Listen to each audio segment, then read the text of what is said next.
అంటే రక్తదానం మహాదానం ఉంది, మీ అందరికీ తెలుసు. ఇందాక అందరూ పెద్దలు మాట్లాడారు.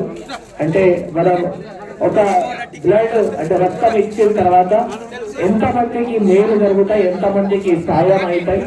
అవి గర్భిణీ స్త్రీలు కావచ్చు, ఏవైతే ఎవరైనా క్రిటికల్ కేర్ లో ఉన్న, యాక్సిడెంట్ లో ఉన్న తర్వాత ఎవరికి రక్తం అవసరం ఉంటే వారి కావచ్చు. అంటే ఈరోజు ఎవరైతే రక్తం ఇస్తున్నారో వారు ఫ్యూచర్ లో ఎప్పుడైనా జీవితం కాపాడతారు. అంటే అందుకే రక్తంకి మహాదానం అంటారు.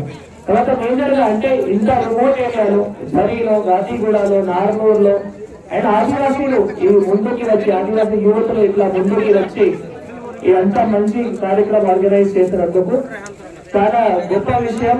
ఎందుకంటే ఇలా తెలిసిన వరకు చాలా సంవత్సరాల ముందు పోలీస్ తరఫు నుంచి ఒక బ్లడ్ క్యాంప్ పెట్టడం జరిగింది. మళ్ళీ ఈ రోజు మీరు అందరూ కూడా ఆదివాసీ యువకులు, నాయకులు ఒక ఆలోచన చేసి ఒక చైతన్యం తీసుకుని రావడం జరిగింది. కాబట్టి ఎప్పుడైనా చరిత్రలో గొప్ప చరిత్రం ఉంటాయి. అందరికీ తప్పకుండా ఇట్లా పిఎస్సి గరిలో ఇట్లా కార్యక్రమం పెట్టడం జరిగింది. అందరూ మనసులో తప్పకుండా ఉంటాయి.